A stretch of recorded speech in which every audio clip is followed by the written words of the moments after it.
বিয়ের ক্ষেত্রে নবী করিম সাল্লাল্লাহু আলাইহি সাল্লাম বলেছেন ফানজুর ইলাইহা, কাউকে বিয়ে করার জন্য সিদ্ধান্ত নিবা তাকে দেখে নাও, দেখে নিলে দুইটা লাভ নবীজি সাল্লাল্লাহু আলাইহি সাল্লাম বলে দিয়েছেন। এক, কারণ ওই মেয়ের মধ্যে কোনো ত্রুটি থাকতে পারে, চেহারা, ছবি, অন্য কিছুতে, যেটা তোমার পরে খারাপ লাগবে, আগে ভাগে দেখে নাও। একই কথা মেয়েও ছেলেকে দেখে নিবে। আর দ্বিতীয়ত হলো ফাইন্নাহু আহরা আন ইউদামা বাইনাকুম, হাদিসের ভাষ্য, বিয়ের আগে যদি দেখে নেওয়া হয় তাতে পারস্পরিক সম্প্রীতি, ভালোবাসাটা এবং মুগ্ধতাটা একটু বেশি হয়। এই জন্য বিয়ের আগে দেখে নেওয়াটা সুন্নাহ, নবী সাল্লাল্লাহু আলাইহি সাল্লামের নির্দেশ। এখন কথা হলো, বিয়ের আগে দেখা যাবে এর মানে কি রাস্তায় যত মেয়ে যাবে সবগুলোকে বিয়ের নিয়ে একবার দেখবেন? কি বলেন? বিয়ের আগে দেখা যাবে এর মানে কি সারা জগতে যত মেয়ে আছে বিয়ের নিয়ত করে করে দেখে বেড়াবেন? বিয়ের আগে দেখবেন এর মানে হলো এই মেয়ের বায়োডাটা নিলেন, তার 14 গোষ্ঠী সব তথ্য নিলেন, সবকিছু জানলেন, সব বেটে বলে হইলো, পারিবারিক ভাবে এবং ব্যক্তিগত ভাবে সব বোঝাপড়া পছন্দ হলো, শিক্ষা দীক্ষা অন্যান্য সবকিছু মিলে গেছে। এখন আপনি ফাইনাল ডিসিশন নেবেন।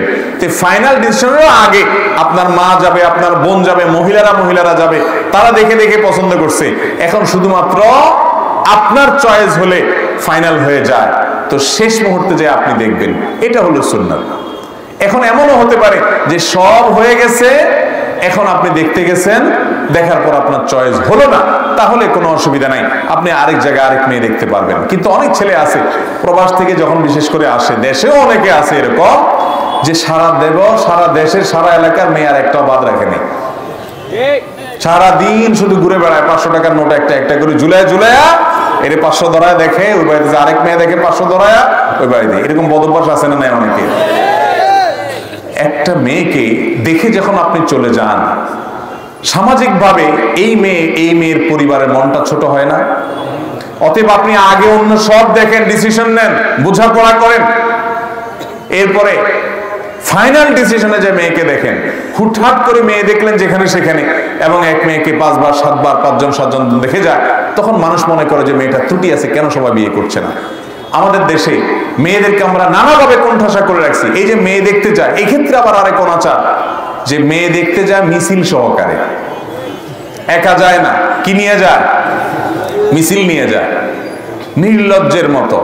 বিয়ে করবে ছেলে, মেয়ে দেখতে যায় ছেলের দুলাভাই, ছেলের মামা, ছেলের চাচা, ছেলের বড় ভাই, ছেলের বাপ, 14 গোষ্ঠী সব নিয়ে মেয়ে দেখতে যায়, ঠিক না ভাই? ঠিক। যাই আবার উঠানে ডেকে, আপনার মজলিস রুমে ডেকে, ডাইনিং রুমে ডেকে মেয়েকে উঠায়, বসায়, হাঁটায়, ডাইনে বামে, উপরে নিচে, মনে হয় যে বাজারে গরু ছাগল কিনতে আসছে। এরকম ছোট লোক কিছু আমাদের সমাজে আছে না নাই? আমি নাম দিছি, এগুলোর নাম ছোট লোক। মেয়েদেরকে সম্মান দিতে হবে, তাদেরকে কি দিতে হবে? তারা মায়ের জাতি, তারা আল্লাহর বান্দি। বিশেষ করে যখন পর্দানশীল মেয়ে হয়, তখন তাদের প্রতি আমাদের দায়িত্ব অনেক বেড়ে যায়।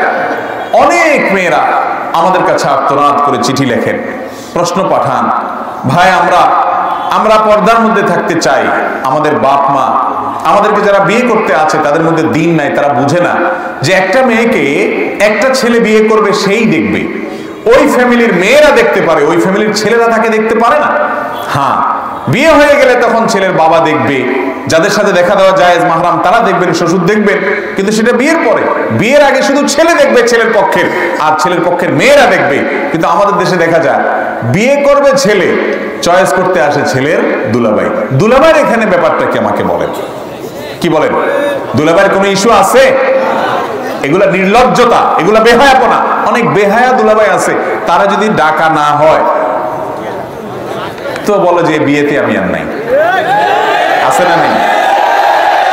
এই ছোট লোকই দুলাভাই, যাদের মধ্যে দুলাভাইগিরি যাদের মধ্যে আছে, এরা সব সোজা হয়ে যান, আল্লাহরে ভয় করেন।